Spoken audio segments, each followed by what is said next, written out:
Hello again. Welcome to our study. Good to have you here. Always good to have you here. We are in Second Corinthians, and this is chapter number 3. So before we go any farther, we pray.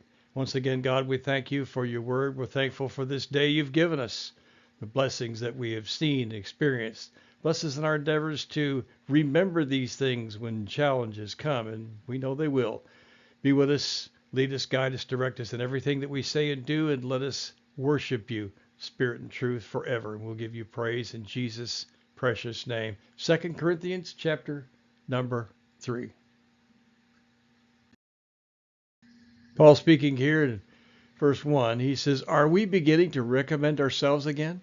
Unlike some people, we do not need letters of recommendation to you or from you, do we?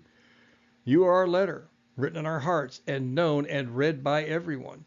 You are demonstrating that you are the Messiah's letter, produced by our service, written not with ink, but with the Spirit of the living God, not on tablets of stone, but on the tablets of human hearts. Such is the confidence that we have in God through the Messiah." Well, there's a peculiar writing on the tablet of the Christian soul. The old covenant, with its precepts and penalties, was engraven upon slabs of stone, but the new covenant, with its gospel and its commandments, are written on the sensitive and everlasting tablet of the heart. Look at verse number 2. It is that the conversion of the Corinthians under the faithful labors of the apostle was a better testimonial of his character and fidelity than any letter could be. Verse number 3, written not on tablets of stone like the Ten Commandments, but in the tender, living tablets of their hearts, God having taken away the heart of stone and given them the hearts of flesh. Verse number 4, see, our confidence relates to God. It is confident that he has appointed us and sent us forth, and confidence that he will continue to own and to bless us.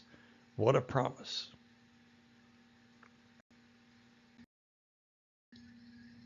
Verse 5. By ourselves, we are not qualified to claim that anything comes from us. Rather, our credentials come from God, who has also qualified us to be ministers of a new covenant, which is not written but spiritual, because the written text brings death, the Spirit gives life. Now, if the ministry of death that was inscribed in letters of stone came with such glory that the people of Israel could not gaze on Moses' face because the glory was fading away from it, will not the Spirit's ministry have even more glory? Well, the new covenant brings life. As the written law, the 613 laws that brought death, their qualifications were ordained by God, not men. You see, if the Mosaic law was glorious and yet brought death, how much greater the covenant of grace that brings life?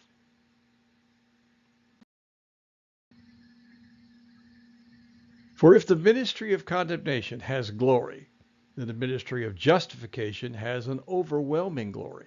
In fact, that which once had glory lost its glory because the other glory surpassed it. For if that which fades away came through glory, how much more does that which is permanent have glory?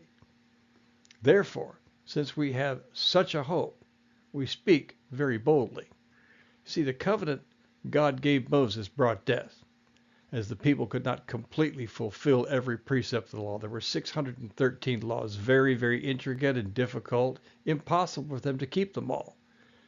And as stated in many ways, there had to be an easier way. We've all looked at this daunting task before us and we've said, this is going to take forever. There's got to be an easier way. And there was an easier way.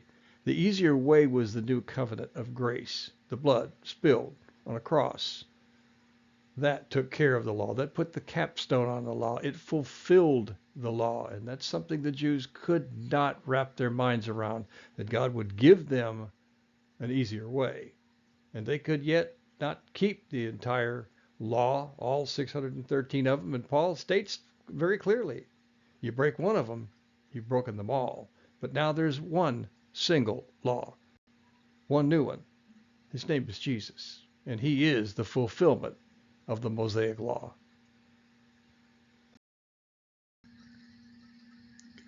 Verse 13, not like Moses, who kept covering his face with a veil to keep the people of Israel from gazing at the end of what was fading away.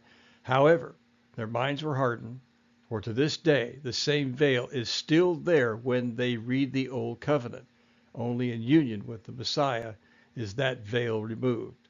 Yet, even to this day, when Moses is read, in other words, the old Torah law was read, a veil covers their hearts. But whenever a person turns to the Lord, the veil is removed. Now the Lord is the Spirit, and where the Spirit of the Lord is, there's freedom. Even as all of us reflect the glory of God with unveiled faces, we are becoming more like Him with ever increasing glory by the Lord's Spirit. See, the veil is only removed through Christ. That's it. It's the only way to do it. There is freedom. Yeah, freedom. Well, freedom from what? Freedom from death. Freedom from sin. Freedom from eternity without God. Through Christ, that is possible. And only through Christ is that possible. Being a good person won't get you there. Only through Jesus can that happen. Well, that will conclude this chapter. We'll pick it up on the next one. Be safe, be blessed, and be assured you are loved. We'll see you on the next one.